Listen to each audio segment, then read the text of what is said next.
വോട്ടെടുപ്പ് നടപടികൾ പൂർത്തിയായതോടെ പത്തനംതിട്ട ജില്ലയിൽ വലിയ പ്രതീക്ഷയിലാണ് സ്ഥാനാർത്ഥികളും മുന്നണികളും. പോളിംഗ് ശതമാനം ഉയർന്നതോടെ പ്രതീക്ഷ വർദ്ധിക്കുകയാണ്. 1.5 മാസക്കാലം നീണ്ടുനിന്ന പരസ്യ പ്രചരണത്തിന്റെ ഫലം മെയ് 4 കിട്ടുമോ എന്നറിയാൻ വേണ്ടിയുള്ള റെക്കോർഡ് പോളിംഗ് ആണ് പത്തനംതിട്ട ജില്ലയിൽ ലഭ്യമായിട്ടുള്ളത്. കഴിഞ്ഞ തവണ ലഭിച്ച 69.72 പോളിംഗ് ശതമാനത്തെ മറികടന്ന് ഏകദേശം 71.25 ഇപ്പോൾ എത്തിയിരിക്കുകയാണ് പത്തനംതിട്ട ജില്ലയിലെ 5 മണ്ഡലങ്ങളിലെയും നിലവിലത്തെ പോളിംഗ് ശതമാനം. ഏറ്റവും കൂടുതൽ നമുക്ക് കഴിഞ്ഞ തവണ പോളിംഗിനെ മറികടന്നത് 3 മണ്ഡലങ്ങളാണ്: ആറന്മുള, അടൂര്, കോന്നി. അതിലെ നമുക്ക് ഏറ്റവും കൂടുതൽ വിജയപ്രതീക്ഷ ഉള്ള, അതായത് ഏറ്റവും കൂടുതൽ വോട്ടർമാരെ സ്വാധീനിച്ചിട്ടുള്ള കഴിഞ്ഞ ദിവസങ്ങളിലെ സംഭവവികാസങ്ങൾ: അടൂരിൽ UDF സ്ഥാനാർത്ഥി CB ശാന്തകുമാറിന്റെ ഒരു നോട്ടീസ് വിതരണവും തുടർന്ന് അർദ്ധരാത്രിയിൽ അവിടെ നിന്നുള്ള അറസ്റ്റും എല്ലാം കൂടെ തന്നെ അവിടുത്തെ വോട്ടർമാരെ എങ്ങനെ സ്വാധീനിച്ചു അതിന്റെയൊക്കെ ഒരു പ്രതിഫലനം കൂടി ആയിരിക്കാം അവിടുത്തെ വോട്ടിംഗ് ശതമാനം.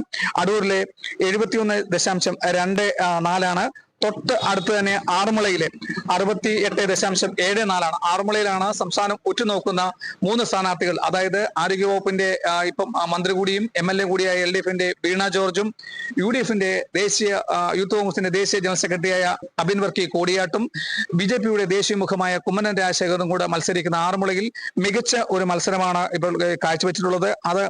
അതിന്റെ ഒരു പ്രതിഫലനം കൂടിയായിരിക്കാം ഈ പോളിംഗ് ശതമാനം ഉയർന്നത്. അങ്ങനെ ആറന്മുള, കോന്നി, റാന്നി, അടൂർ ഈ 3 മണ്ഡലങ്ങളിലും കഴിഞ്ഞ 2021 ലഭ്യമായിട്ടുള്ള പോളിംഗ് ശതമാനത്തേക്കാൾ കൂടുതലാണ്.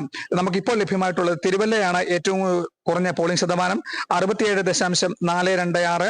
റാന്നിയിൽ 67.53. അങ്ങനെ 5 മണ്ഡലങ്ങളിലും മികച്ച തരത്തിലുള്ള ഒരു പോളിംഗ് പാറ്റേൺ എത്തിക്കഴിഞ്ഞപ്പോൾ ഇത് ഏത് ട്രെൻഡിനെ ആരായിരിക്കും ഭാവിയിൽ നമ്മുടെ കേരളത്തിന്റെ ഭാഗതയും നിർണ്ണയിക്കുന്നത്? ഒരുപക്ഷെങ്കിൽ അത് LDFന്റെ തുടർഭരണമാണോ, അല്ലെങ്കിൽ മാറാത്തത് മാറ്റുമെന്നുള്ളത് BJPക്കാണോ, അല്ലെങ്കിൽ UDFന്റെ വിജയം സുനിശ്ചിതമാണോ എന്നറിയാൻ വേണ്ടി മെയ് 4 വരെ നമുക്ക് കാത്തിരിക്കാം. എങ്കിൽ തന്നെയും മറ്റുള്ള എല്ലാ ജില്ലകളെക്കാളും വ്യത്യസ്തമായി കഴിഞ്ഞ വർഷം, അതായത് 2021 പത്തനംതിട്ട ജില്ലയിൽ ലഭിച്ച 69.71 പോളിംഗ് ശതമാനത്തെ മറികടന്നുകൊണ്ട് 71% എത്തിയിരിക്കുകയാണ്. അപ്പോൾ ഇത് ഏത് ട്രെൻഡിനെയാണ് മാറ്റുന്നത് എന്നുള്ളത് നമുക്ക് മെയ് 4 വരെയാണ് നമുക്ക് കാത്തിരിക്കേണ്ടത്.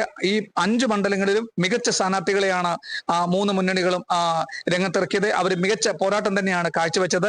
അതുകൊണ്ട് തന്നെയാണ് ഈ വൈകിയ വേളയിലെങ്കിലും ഇത്രയധികം പോളിംഗ് ശതമാനം ഉയരാൻ ഉള്ള കാരണം. രാവിലെയും വൈകിട്ടും, ഉച്ചയ്ക്ക് വേനൽ ശക്തമായതുകൊണ്ട് അല്പം മന്ദീഭവം വെച്ചെങ്കിലും രാവിലെയും വൈകിട്ടും മികച്ച തരത്തിലുള്ള പോളിംഗിന്റെ പ്രതികരണമാണ് എല്ലാ ബൂത്തുകളിൽ നിന്നും ലഭ്യമായിട്ടുള്ളത്. പ്രത്യേകിച്ച് എടുത്തു പറയേണ്ടത് ശബരിമല ഉൾപ്പെടുന്ന മലയോര മേഖലയിലെ ഗവി, കൊച്ചുപമ്പ എന്നിവിടങ്ങളിൽ ആദിവാസികളെല്ലാം തന്നെ വോട്ട് ചെയ്തു. ഏകദേശം 4000 പ്രവാസികൾ ഉണ്ടായിരുന്നു. അവർ ഭൂരിഭാഗവും വോട്ട് ചെയ്തിട്ടുണ്ട്.